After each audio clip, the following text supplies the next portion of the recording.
Salatu wassalamu ala sayyidina Muhammadin asyrafil mursalin wa ala alihi wa sahbihi ajma'in. Subhanaka la ilma lana illa ma 'allamtana innaka antal alimul hakim wa tub alaina innaka antat tawwabur rahim wa taqabbal minna innaka antas samiul alim.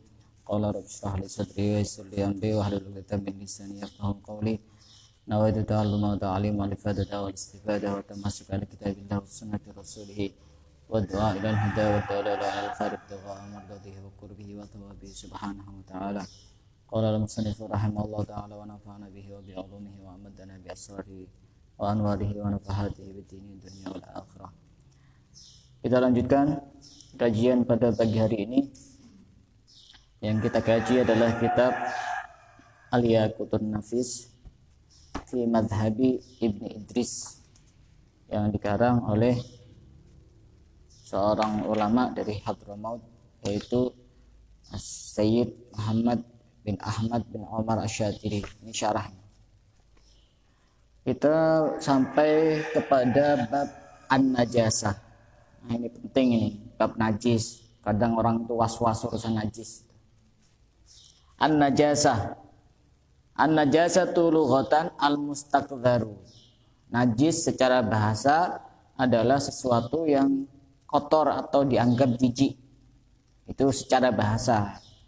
Jadi yang kotor tidak mesti najis, tapi bisa dikatakan najis secara bahasa. Tapi yang kita bahas kan bukan secara bahasa. Kayak misalnya as-salat lughatan ad-du'a. Salat secara bahasa itu doa. Berarti kalau ada orang doa berarti dia salat. Tapi itu secara bahasa. Tidak bisa diartikan secara syara'. Yang kita bahas itu bukan secara bahasa, tapi secara syara'. Contohnya apa? Sesuatu yang jijik atau kita anggap menjijikkan atau kotor, misalnya ludah atau yang keluar dari tenggorokan itu. Nah, seperti itu. Najis apa tidak najis? Kotor ya. Najis secara bahasa. Nanti kita akan bahas. Itu secara bahasa sesuatu yang menjijikkan itu najis, termasuk yang keluar dari hidung, termasuk yang keluar dari telinga, itu semuanya menjijikkan. Masa ada yang tidak menjijikkan? Semuanya menjijikkan. Makanya pernah ada satu ulama yang memberikan resep yang sangat sederhana agar orang itu tidak sombong. Jadi sebagian ulama itu memberikan resep bagaimana caranya agar kita tidak sombong. Caranya sangat sederhana, sangat mudah sekali. Siapkan mangkok atau piring. Setelah itu keluarkan sesuatu yang dari mulut, yang namanya ludah.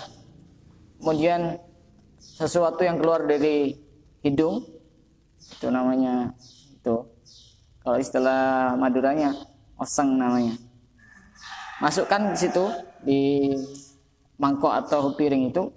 Kemudian keluarkan sesuatu yang keluar dari mata. Nah, itu namanya juga kotoran ya. Keluarkan dari telinga, masukkan ke situ. Apalagi yang bawah, keluarkan dari jalan bawah, keluarkan dari jalan belakang. Coba kumpulkan jadi satu, pandangi itu. Di dalam satu mangkok, dalam satu piring. Manusia isinya kotoran-kotoran itu. Isinya kotoran, kemana-mana bawa kotoran. Terus kemudian apa yang dibanggakan, apa yang disombongkan? Manusia isinya kotoran. Belum lagi kotoran-kotoran yang tidak kelihatan. Ya kan, merasa diri lebih baik daripada orang lain, semuanya kotoran-kotoran semua itu.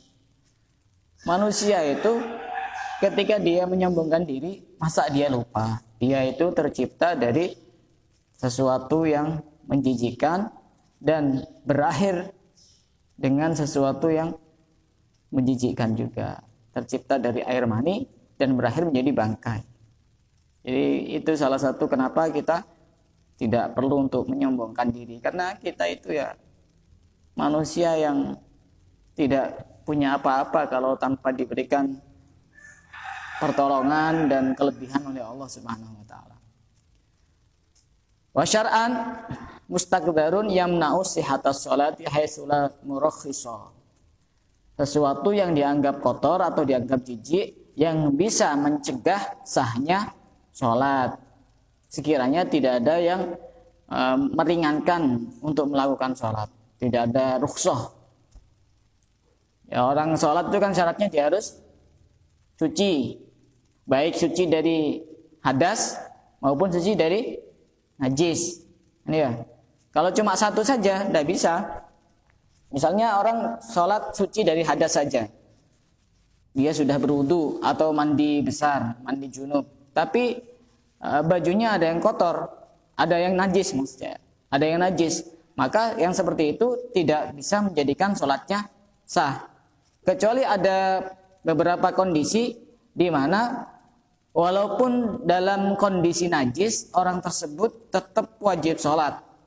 Namanya sholat dihormatin waktu. Contoh misalnya,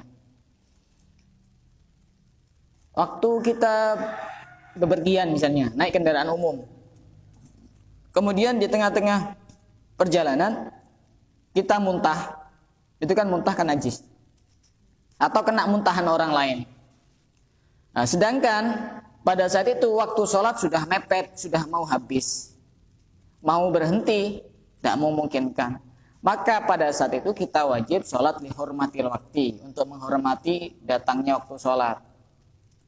Kemudian nanti sholat kita itu sebisanya, tidak harus dengan gerakan yang sempurna seperti sholat pada umumnya itu. Ya sebisanya. Nanti kalau sudah sholat dan sudah nyampe di lokasi, sholatnya tetap diulang, diqadha. Tapi sholat dihormatil waktu ini hukumnya wajib. Kadang orang nggak tahu. Pokok waktu perjalanan, pokoknya nanti langsung aja qadha saja. Kecuali orang sholatnya jamak, beda lagi itu. Jamak takdim atau jamak takhir. Itu nanti ada pembahasan sendiri. Jadi sholat seperti itu boleh. Walaupun tidak perjalanan pun juga boleh misalnya. Misalnya sholat asar masuknya sekitar jam 2:04 misalnya ya. Kemudian jam 2:10 baju kita masih najis semua. Kalau nanti kita masih butuh mensucikan baju dan seterusnya, tidak cukup waktu untuk sholat. Maka pada saat itu kita sholat dengan pakaian yang najis. Namanya sholat lihormatil waktu. Tapi nanti setelah selesai dan kemudian kita sudah dengan pakaian lengkap yang suci dan memenuhi syarat untuk dikatakan sahnya sholat, maka kita harus mengulang kembali. Itu Islam sangat mementingkan urusan kesucian dan kebersihan. Karena Islam adalah agama yang bersih. Dan ada keterangan yang mengatakan bahwa kebersihan adalah sebagian dari iman, tapi itu bukan hadis. Tapi isinya tidak bertentangan dengan hadis. Yang menjadi masalah ketika orang mengutip an-nadhafatu minal iman itu adalah hadis, padahal itu bukan hadis.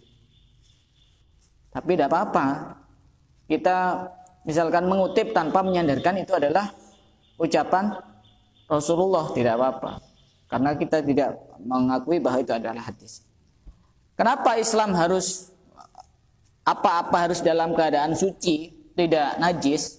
Yang pertama karena memang itu adalah perintah agama, sehingga orang sholat harus dalam keadaan tidak najis. Yang kedua, sesuatu yang najis itu ada bahan-bahan mikroba yang bisa mengganggu kesehatan.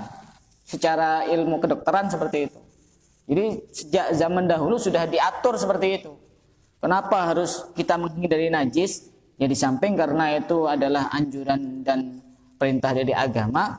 Yang kedua adalah ada sisi yang bisa membahayakan untuk kesehatan. Kalau orang terlalu sering bergelut dengan sesuatu yang najis. Kita berlanjut ke pembagian najis. Nah ini yang penting. Tadi kan cuma membahas tentang istilah. Apa yang dimaksud dengan najis? Aqsamun najasa, pembagian najis. Najis ada berapa?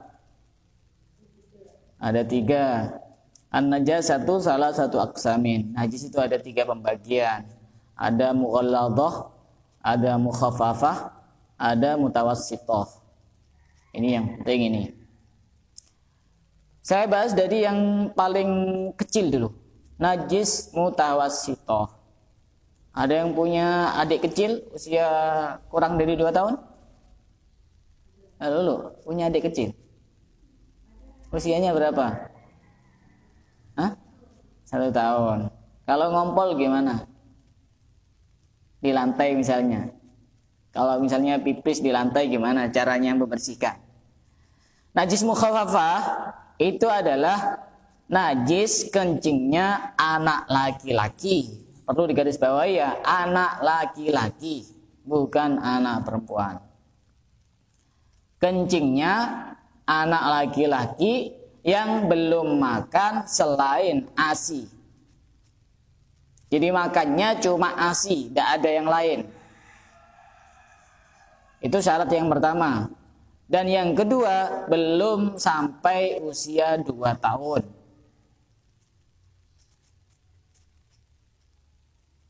Belum sampai usia 2 tahun. Itu namanya najis mukhaffafah. Mukhaffafah itu najis ringan. Kenapa disebut najis ringan? Karena caranya cuma sekedar memercikkan air ke tempat yang najis. Beda ketika bayi dia minum ASI juga mengkonsumsi yang lain. Maka yang seperti itu sudah tidak mukhaffafah lagi. Ini yang dia ini cuma khusus mengkonsumsi ASI, tidak mengkonsumsi yang lain. Jadi misalnya sudah makan pisang atau makan bubur, sudah lain lagi pembahasannya, bukan mukhaffafah. Sudah berpindah ke mutawassithah nanti. Jadi syaratnya 2. Dia makannya cuma ASI, yang kedua belum sampai 2 tahun. Itu khusus kencingnya bayi laki-laki. Kalau kencingnya bayi perempuan tidak sama.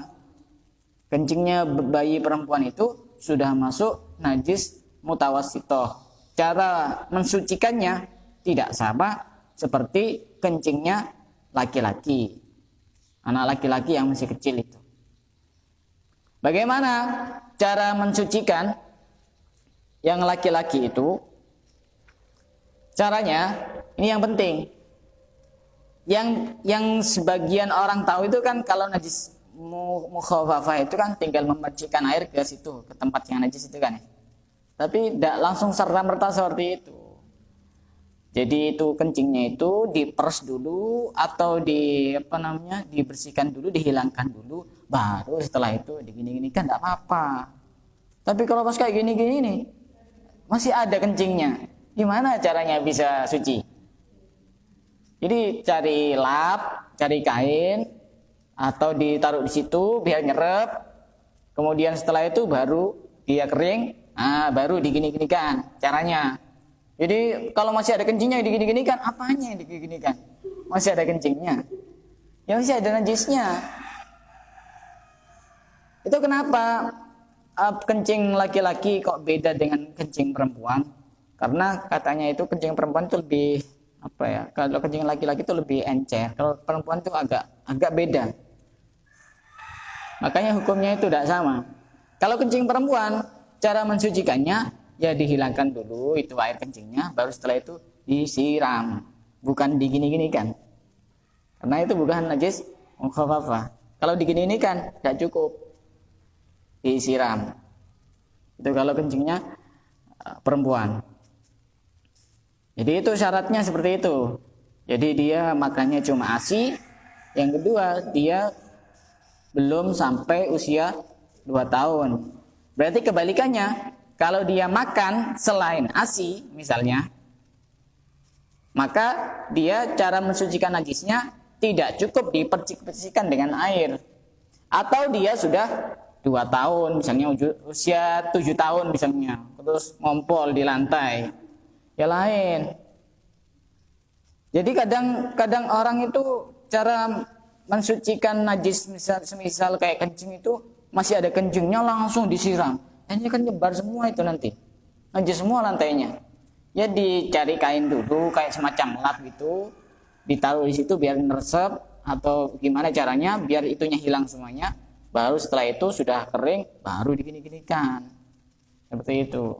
Jadi itu tidak apa-apa, walaupun tidak kelihatan, tidak apa-apa. Yang penting kita tandai aja di area situ.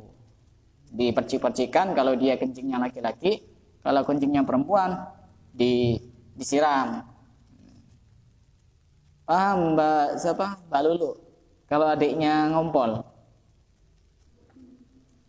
Nah, itu namanya najis mukhaffafah. Yang berikutnya najis mutawassithah.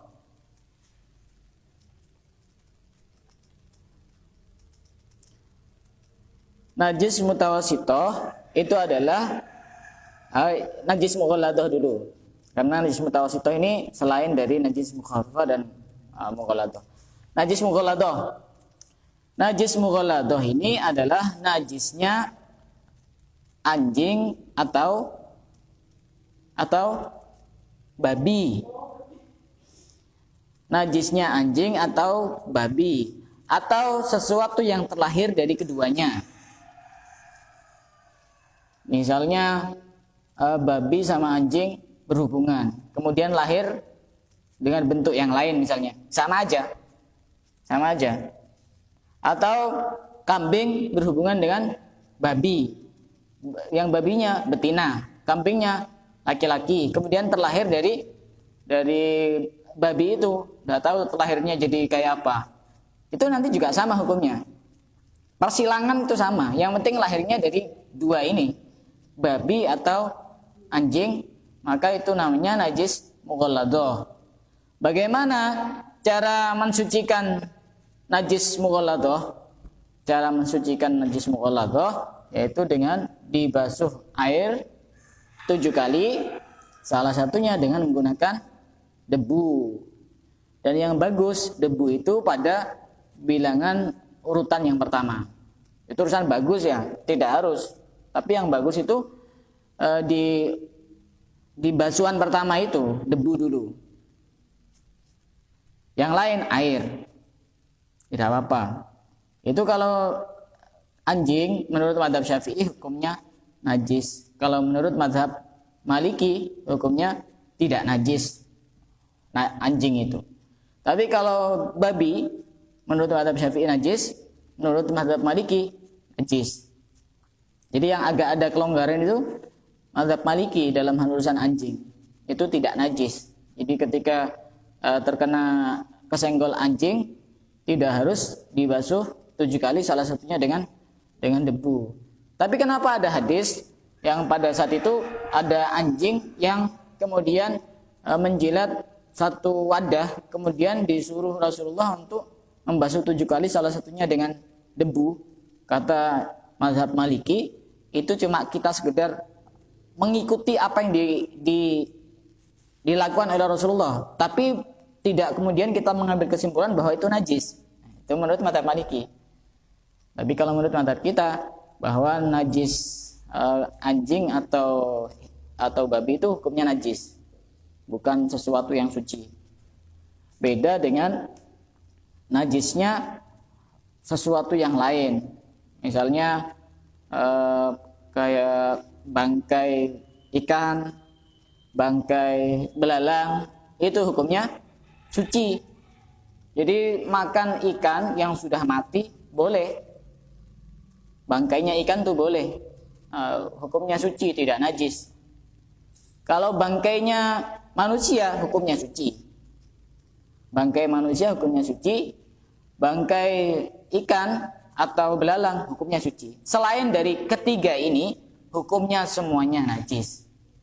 Satu contoh, misalnya ada ayam mau nyebrang di jalan, nggak tahu kalau sudah lampu hijau, ayamnya mau nyebrang, itu kan banyak kendaraan mau lewat itu, pas ketabrak ayamnya, akhirnya mati, itu kan berarti dia dihukumi bangkai. Kenapa dihukumi bangkai? Karena tidak melalui jalur penyembelihan yang sah. Terus akhirnya orang yang punya ini, ini kalau dibuang eman ini, akhirnya dimasak. Hukumnya haram memakan bangkai, karena bangkai hukumnya najis. Sapi juga seperti itu. Sapi mau nyebrang Dia kan tidak tahu rambu-rambu lalu lintas. Pas mau nyebrang ditabrak sama mobil. Ini sapi ini kan gede nih. Kalau pas dibuang kan eman. Akhirnya dipotong-potong, dagingnya dijual. Haram hukumnya. Kenapa? Karena dia termasuk bangkai. Termasuk yang najis itu ya kencing, apalagi kencingnya orang dewasa, darah, kemudian nanah, kemudian muntah, itu najis hukumnya. Jadi kalau ada orang muntah itu, yang pasti jangan langsung minum. Kenapa? Masih ada sisa-sisa di situ, di dalam mulutnya itu. Caranya gimana? Kumur-kumur dulu, baru setelah itu dikeluarkan dari mulutnya. Baru setelah itu kalau dia mau minum, ya minum. Jadi najis mughalladah itu adalah najisnya anjing dan babi. Anjing ini walaupun najis, tapi kita bisa banyak belajar dari anjing. Anjing itu suka melean kalau malam. Terus anjing ini tipe hewan yang biasanya menerima apa adanya. Anjing itu tawakalnya kuat. Anjing itu, manusia kalah sama anjing. Itu najis mughalladah. Kenapa dikatakan mughalladah? Karena berat. Cara mensucikannya juga tidak sama seperti najis mukhaffafah. Kalau najis mutawassithah, selain dari najis mughalladah dan najis mukhaffafah, itu namanya masuk najis mutawassithah. Selain dari najis mukhaffafah dan mughalladah.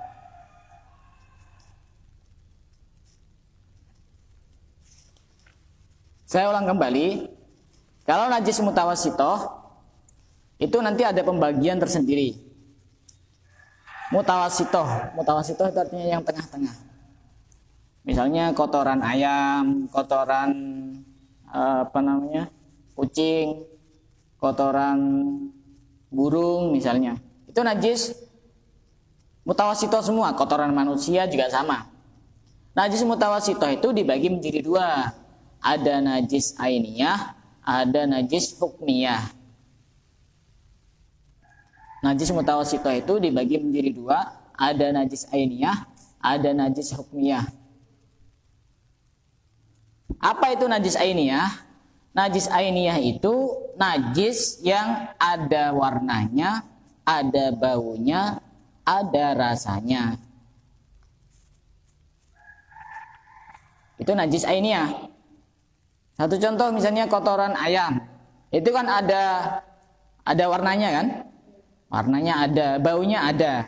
Rasanya belum pernah merasakan. Ada, pasti ada itu. Cara mensucikan najisnya bagaimana? Dihilangkan dulu itu, bentuknya itu, wujudnya itu. Kemudian dihilangkan warnanya, kemudian dihilangkan baunya dan dihilangkan rasanya. Kalau itu sudah hilang, baru kemudian disiram, tidak apa-apa. Itu dibersihkan dulu. Kalau misalnya susah, misalnya warnanya masih ada, atau baunya yang sulit untuk hilang, sudah dibersihkan tapi baunya masih tetap ada. Kalau warna dengan bau yang sulit untuk dihilangkan, tidak apa-apa. Warna, kadang kan ada kotoran itu yang sudah dibersihkan, sudah dikerik juga itu, sudah digosok-gosok, tetap ada warnanya. Maka yang seperti itu tidak apa-apa. Ketika memang benar-benar sulit untuk dibersihkan. Atau baunya sudah hilang, warnanya sudah hilang, rasanya, tapi baunya masih ada. Maka seperti itu juga tidak apa-apa. Tidak harus kemudian dibersihkan sampai beberapa hari. Tidak apa-apa. Warna atau baunya sulit untuk dihilangkan, tidak apa-apa. Tidak apa-apa. Tapi yang perlu diperhatikan bahwa mensucikan najis itu jangan langsung menggunakan sabun. Kenapa? Karena sabun ini bisa menutupi bau, bukan mensucikan. Beda ketika sudah suci kemudian dipakai sabun, tidak apa-apa. Jadi awal-awal itu jangan langsung pakai sabun. Karena kita tidak bisa mendeteksi ini baunya masih ada apa enggak. Yang pasti bisa jadi baunya masih ada, cuma ketutupan dengan bau sabun. Paham? Jadi yang pertama kali dilakukan itu ya dihilangkan dulu itu wujudnya. Setelah itu di tes itu warnanya masih ada apa enggak, dicek, atau baunya atau rasanya. Kalau semuanya sudah hilang, otomatis sudah nanti suci. Kalau misalkan masih tersisa warnanya saja, warnanya masih ada atau baunya masih ada dan sulit untuk dihilangkan, maka tidak apa-apa. Tidak apa-apa. Tapi kalau misalnya masih ada dua kategori yang masih tersisa, misalkan warna dan bau, maka seperti ini harus benar-benar dihilangkan. Warnanya masih ada dan baunya juga masih ada, maka seperti ini harus dihilangkan. Atau rasanya saja. Kalau rasanya ini juga sulit dihilangkan, maka itu sudah dimaafkan. Tapi itu harus sesudah berusaha dengan sekuat tenaga untuk membersihkan, untuk menghilangkan wujudnya itu. Tapi kalau udah dihilangkan wujudnya ya tidak bisa, apalagi langsung disiram, tidak bisa. Nanti semuanya najis semuanya itu, lantainya itu. Itu najis ainiyah yang kelihatan dengan mata. Ain itu kan mata, kelihatan dengan mata. Ada wujudnya, ada bentuknya, ada baunya, ada warnanya, ada rasanya. Kalau kayak misalnya kotoran ayam, warnanya apa, Mbak Lulu? Kotoran ayam warnanya apa, Mbak Lulu?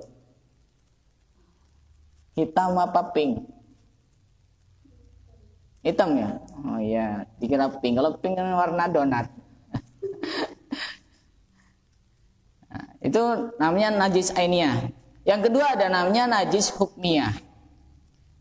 Hukmiyah itu najis yang tidak ada warnanya, tidak ada baunya, dan tidak ada rasanya. Itu najis hukmiyah. Bagaimana cara mensucikan? Cara mensucikan cukup dengan mengalirkan air ke tempat yang najis. Karena memang tidak tahu. Misalnya ada bekas najis yang di situ kita tidak tahu dan sudah tidak ada warna, tidak ada bau, tidak ada rasa. Misalkan bekas kencing misalnya. Setelah kering dan itu masih belum menyebar kemana-mana. Setelah kering sudah ada baunya, tidak ada warnanya, tidak ada rasanya. Ya gampang saja, tinggal disiram, sudah cukup, sudah suci itu lantainya. Karena memang tidak kelihatan. Sesuatu yang tidak kelihatan itu jangan diambil pusing. Kadang orang di kamar mandi, kemudian dia was-was, ini ada yang nyiprat ke baju saya apa enggak? Kalau tidak kelihatan ya sudah, anggap tidak ada. Gitu. Tidak usah diteliti, apalagi sampai pinjam Microsoft. Ya, tidak usah ribet-ribet. Ini kok baju saya ditaruh di jeding, kena cipratan apa enggak ya? Kalau sudah jelas-jelas tidak kelihatan, ya sudah. Kecuali misalnya ada orang mohon maaf kencing, kemudian ada cipratan, kemudian dia kena ke kulitnya dan dia kerasa, nah beda lagi itu. Kelihatan dia kerasa kalau ada sesuatu yang menempel di kulitnya, maka itu harus dibersihkan. Itu ada najis ainiyah, ada najis hukmiyah. Najis hukmiyah ini lebih mudah untuk cara mensucikannya dibanding najis ainiyah. Kemudian sekarang ada satu pembahasan penting tentang bagaimana cara mencuci baju. Nah, ini yang penting. Apalagi pada saat mencuci baju itu kan dia airnya sedikit, kurang dari 2 kulah.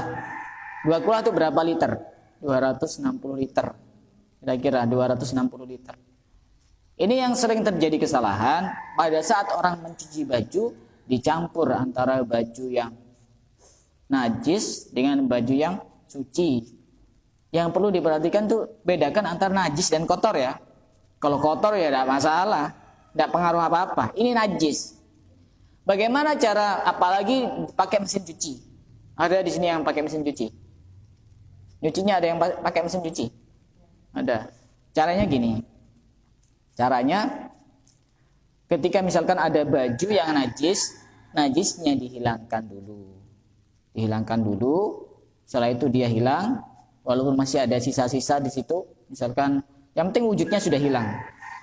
Kemudian bajunya masukkan ke timba atau ke mesin cuci, baru setelah itu airnya dituangkan. Jangan kebalik. Kadang itu airnya dulu ditaruh di timba, baru bajunya dimasukkan. Itu namanya air yang sedikit kemasukan sesuatu yang najis. Mau berubah atau tidak berubah, hukumnya najis. Beda dengan nyuci di laut. Itu airnya berkulah-kulah. Walaupun misalnya bajunya ini kena kotorannya sendiri, langsung diceburkan, dimasukkan, ya sudah suci. Tapi kalau mau nyuci pakai timba, pakai bak, pakai mesin cuci, bajunya dulu taruh di situ. Kalau ada najisnya, dihilangkan dulu najisnya, baru setelah itu masukkan, tuangkan air sampai bajunya tenggelam, ya. Bajunya tenggelam, baru setelah itu dipencet, diputar-putar-putar. Berarti setelah itu kemudian sudah selesai, suci. Enggak usah was-was. Suci itu sudah. Kalau misalkan nanti airnya mau dibuang, kemudian mau dibilas lagi, itu namanya membilas, bukan mensucikan. Enggak apa-apa. Tapi yang perlu dipahami, jangan yang pertama kali langsung dikasih sabun. Karena air yang sedikit jika berubah, maka dia tidak bisa mensucikan. Hukumnya suci, tapi tidak bisa mensucikan. Nyuci yang pertama itu jangan pakai sabun dulu, apalagi nyucinya di bak. Itu. Kecuali air, ya Allah. Bajunya cuma kotor. Kotor kan kita istilahnya membersihkan, bukan mensucikan. Ada aturan yang begitu ketat kalau cuma sekedar kotor. Tapi kalau dia itu najis, maka caranya jangan kebalik. Jadi masukkan dulu bajunya, yang penting itu najisnya sudah dihilangkan, baru setelah itu tuangkan airnya. Jangan dibalik, airnya sudah ada, kemudian dimasukkan baju yang najis. Walaupun tidak najis pun bagusnya juga seperti itu. Didahulukan bajunya, baru setelah itu dituangkan airnya. Jadi sebenarnya yang paling simpel itu yang nyuci di keran itu, di pet itu lebih gampang gitu. Jadi seperti itu. Jadi nanti kalau mau nyuci pakai mesin cuci, bajunya dulu masukkan, setelah itu tuang airnya, walaupun tidak sampai meluap tidak apa-apa. Yang penting itu bajunya sudah tenggelam. Setelah itu baru kemudian diputar-putar. Setelah selesai, ya sudah suci itu. Kalau misalkan airnya mau dibuang, kemudian diganti dengan air yang baru, kemudian dikasih sabun, tidak masalah. Itu kan bukan mensucikan, tapi semacam membilas. Kalau membilas itu kan tidak wajib, gitu loh. Itu kan urusan selera itu. Mau dibilas atau tidak dibilas itu kan terserah itu, terserah orangnya itu. Jadi cara mencuci baju itu seperti itu, baik itu di mesin cuci atau di tong atau di bak. Karena air sedikit ketika berubah, walaupun berubahnya bukan karena terkena najis, maka dihukumi air suci tapi tidak bisa mensucikan. Paham? Nah, dari sini ada yang mau tanya, silakan. Sebenarnya ini pembahasan banyak, itu nanti ada beberapa cara mensucikan hal-hal penting, tapi nanti kalau dibahas sekarang semua ini tidak nutut waktunya. Insya Allah nanti dilanjut di grup, akan saya tambahkan beberapa keterangan-keterangan penting tentang najis dan yang berhubungan dengan najis. Ya, silakan. No? Keringat? Enggak. Iya.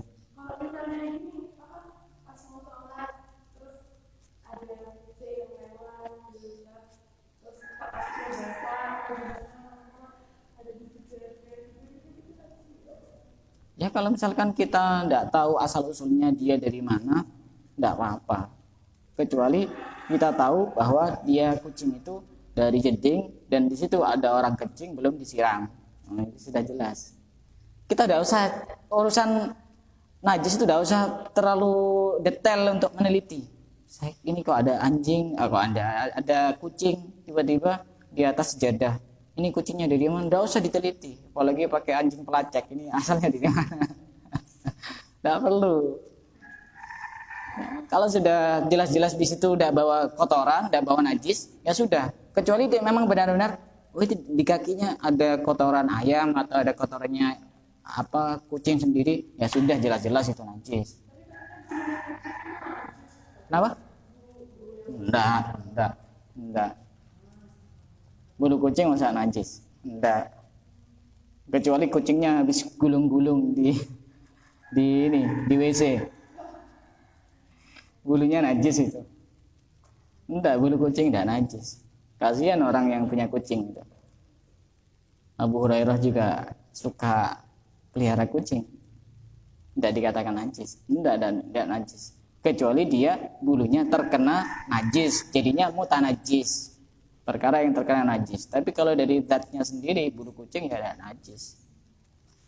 Cuma mungkin ketika kita membasuh atau membersihkan tangan karena pernah pegang bulu kucing, ya itu bukan karena najis, karena mungkin antisipasi urusan kesehatan, mungkin takut terkena ada virus atau apa seperti itu. Tapi tidak najis bulu kucing. Kasihan yang punya kucing. Kadang kucing itu tidak punya sopan santun, lewat di depannya orang sholat, kadang di pinggirnya orang sholat nemeni itu.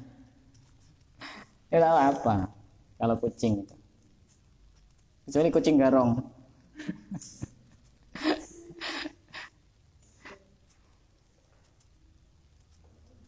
Silakan yang mau tanya.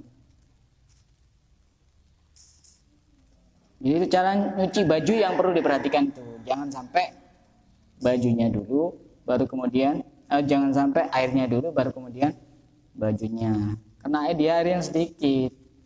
Kecuali airnya banyak, tidak masalah. Kita akan nyuci itu kan airnya sedikit. Jadi ketika ada air sedikit, kemasukan sesuatu dan bisa merubah air itu, walaupun sesuatu ini suci, maka airnya masih tetap suci, tapi tidak bisa mensucikan. Tidak bisa mensucikan. Apalagi ada bajunya yang najis, terkena najis.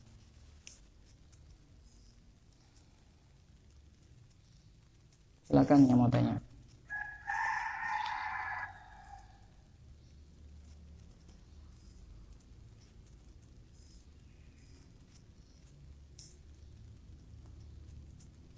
Jadi yang perlu diperhatikan betul, jangan sampai mensucikan barang yang najis itu pertama langsung pakai sabun.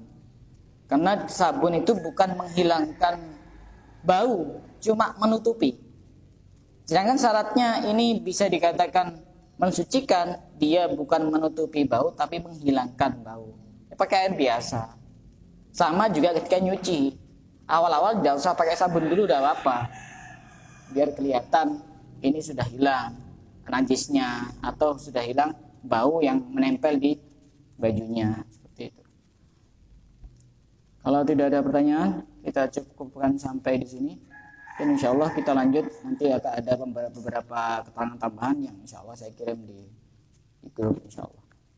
Ada pertanyaan? Tidak ada? Allahu a'lam bishawab.